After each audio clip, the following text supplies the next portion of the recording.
The third step of the CHOP challenge inquiry is for students to share their ideas, right? Integrate their understanding, what they've learned into their new knowledge. I've done this as a poster, but then as we went through the COVID era, it became a slideshow. And it's important to have some background knowledge about what the show Chopped is. So if you've never seen it, it's 4 different contestants, and they all come with certain skills, which are advantages to them. Some of them are personal chefs, some own a restaurant. They all have access to a pantry of staple items that they can use for cooking. And then inside of this basket that they open, they have really bizarre ingredients that they have to work with and have to incorporate. And so that's the concept here. And one of the, I think, most powerful parts of it is not only getting students to really simply boil down their research into explaining what are 4 obstacles this person from history faced or opportunities they had, but also the comparisons they make when it comes to the pantry of democracy. So, pantry of democracy is basic concepts that are supposed to be accessible to everyone in America. And you can see here, these are comparing 4 different people. In the top left corner, we've got an industrialist who owned a factory. On the right, we've got a Cherokee woman. The bottom right, we have Caroline, who was a person who escaped from slavery. And then on the left, we have Angelina Grimke, who was a white, wealthy slave owner's daughter, but became an abolitionist. When students look at and compare who has access and who doesn't, it really just makes things very, very clear for them.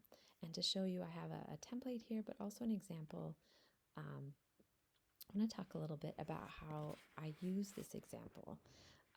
So I created this one because I wanted to bring another perspective to students. But as you can see, they introduce who is their person, what's that person's dream, the future, what do they have access to, what are their challenges and opportunities, obstacles, opportunities, and then they have to make a claim. Does this person want a revolution? Do they want a big change or not?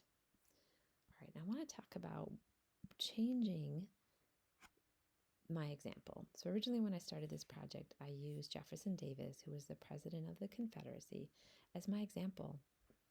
But then I realized Juana Briones, who is someone I used in a different activity that I talk about in this session, brought in another perspective that we were missing. Jefferson Davis is a well-known story. We had other ways to talk about white wealthy men or slave owners, but what about a Latina woman? This is at the same time, and California, where she called home, had recently been annexed and then became a state. And she was a woman whose story was definitely being left out. And so that was an example of me looking around my learning environment, looking at my examples and saying, wait a minute, who are the heroes of my story? Why am I giving so much time in class to someone who doesn't need any extra time in my class, but wanna deserve that time? And she represents the students who I see in my classroom. And even in my new school, she represents a perspective that many students have never heard before.